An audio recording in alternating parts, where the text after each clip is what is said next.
CVDR 14, इसमें हम देखेंगे combination of series and parallel, ठीक है ना। पहले हम सीरीज देखेंगे, इसमें क्या होता है, सारे resistance end to end attach होते हैं, इसमें करंट की वैल्यू सेम रहती है और पोटेंशियल डिफरेंस की वैल्यू डिफरेंट रहती है, ठीक है ना। तो इक्विवेलेंट जो रेजिस्टेंस निकलता है हमारा ये निकलता है, ठीक है ना, बाय ओम्स लॉ के द्वारा।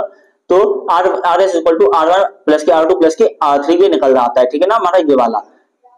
फिर बात आगे करते हैं,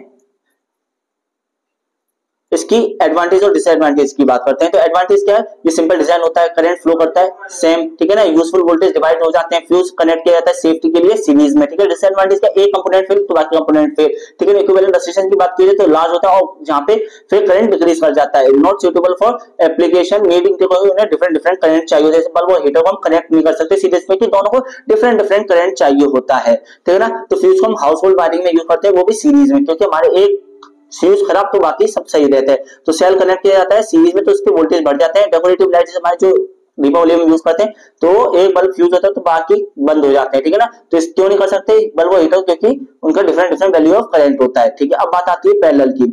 तो पैरेलल में क्या होता है कि इसे दो पॉइंट पे अटैच किया जाता है, ठीक है ना, इस पॉइंट पर और इस पॉइंट पर।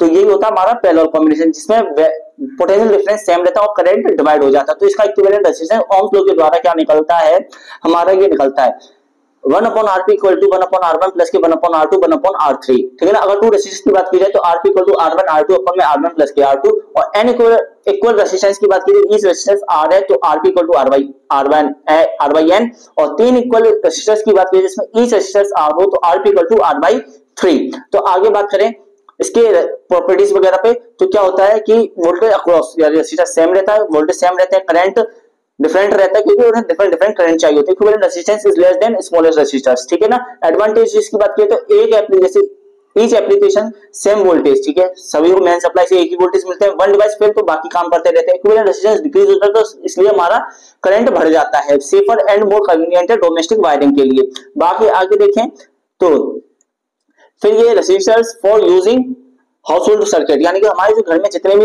एप्लीकेशन, तो फैन, बल्ब, टीवी, फ्रिज वगैरह, वो सब पैरेलल में लगाए जाते हैं, क्योंकि उनके different different value of current होता है, ठीक है ना।